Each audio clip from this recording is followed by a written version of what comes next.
जय श्री कृष्ण। आज हम बात करेंगे परिवर्तिनी एकादशी की महिमा और व्रत कथा के बारे में। भाद्रपद मास के शुक्ल पक्ष की एकादशी को परिवर्तिनी एकादशी कहा जाता है। इसे जलजूलनी एकादशी और वामन एकादशी भी कहते हैं। शास्त्रों के अनुसार इस दिन व्रत करने से मनुष्य के सभी पाप नष्ट होते हैं और उसे अक्षय पुण्य की प्राप्ति होती है। कथा के अनुसार भगवान श्री विष्णु इस समय क्षीर सागर में योग निद्रा में होते हैं।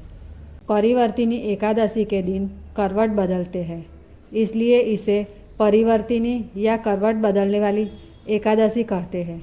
ऐसा माना जाता है कि भगवान की करवट बदलने से संपूर्ण सृष्टि की ऊर्जाएं बदलती है और नए शुभ कार्यों की शुरुआत का मार्ग प्रशस्त होता है। अब हम बात करेंगे परिवर्तिनी एकादशी की व्रत की विधि के बारे में। सुबह सूर्योदय से पहले स्नान करके भगवान विष्णु की पूजा करें।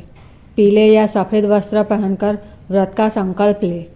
भगवान को तुलसी पत्र, पीले फूल, धूप, दीप और नैवेद्य अर्पित करें। दिन भर व्रत को फलाहार करना चाहिए और कथा भजन में समय बिताना चाहिए। रात में जागरण करने का भी विशेष महत्व है। तुलसी पूजा, इस दिन तुलसी माता की पूजा का भी विशेष महत्व है।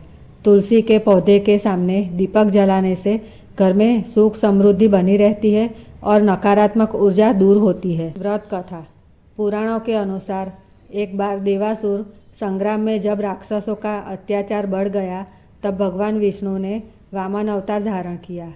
वामन रूप में उन्होंने राजा बलि से 3 पग भूमि दान में मांगी। राजा बलि ने जब वचन दे दिया तो भगवान ने अपना विराट स्वरूप धारण कर लिया और 3 पग में संपूर्ण पृथ्वी, आकाश और पाताल नाप लिया। इस प्रकार भगवान ने असुरों के अत्याचार से देवताओं और मानव जाति को मुक्ति दिलाई। इसलिए इस दिन वामन भगवान की विशेष पूजा की जाती है। फल और महत्व, परिवर्तिनी एकादशी का व्रत करने से वैवाहिक जीवन में सुख की प्राप्ति होती है। परिवार में शांति बनी रहती है।